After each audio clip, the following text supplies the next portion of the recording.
Okay, when it's time to refill your ink cartridges for sublimation, what I do is I use a little red Solo cup and my ink, and I pour it in there, and I have my syringes labeled, each color, so that way I don't intermix them when I do it, because I don't do it often enough. So then I take and I just use, oh, that's not quite high enough, the syringe, and I put it in there. There's always going to be a little bit of air, so when it's time to do that, I usually just flip it over and then kind of tap it like the doctor or nurse does when they're giving you a shot.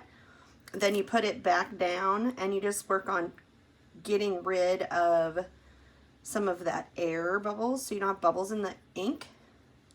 Okay, so when it starts to come back down to the tip of your needle, you've done it far enough. So then I go back into my cup and I pull more up into it, and then I repeat the process just like the nurse and doctor, so that way they get the right. Do it over your cup so you don't have as much leakage on your towel or whatever. Here's a pro tip also.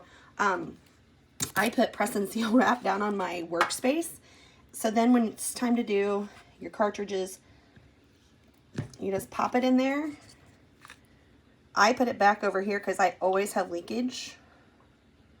I probably won't have today because I said that. And then see, there's a few air bubbles. You can't see it, but there's a few air bubbles coming in there. But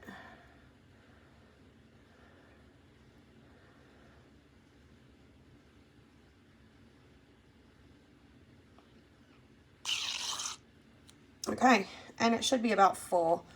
I filled my cup to the bottom line, and I used about that much of it. So then when I make little dribbles, so then I have these handy dandy little cotton rounds.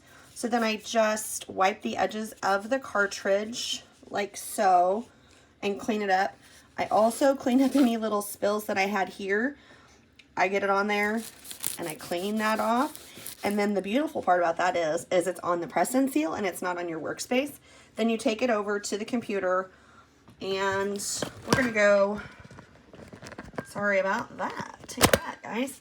You're gonna take it over to your computer printer and snap it into place. I've already filled black, blue, and the magenta cayenne, or magenta pink, however you want to call it. And then I pour what is left in here back into here. I try not to spill it, but I can't do two things at once, so there's that. So then I take the cotton ball. If I spill it, I wipe it down. I put those in there so that way the mess is kind of contained. I did it a little out of order this time, obviously. And then put your lid back on it and then move it out of the way, so that way it's not a spill zone. Then I keep a thing like this of rubbing alcohol that I used my Cricut and put stuff on it. So then I do this, and then I use those to get the little ink spills off of my fingertips. It does dry your hands out, but could be a lot worse. So that's how you fill your ink cartridges.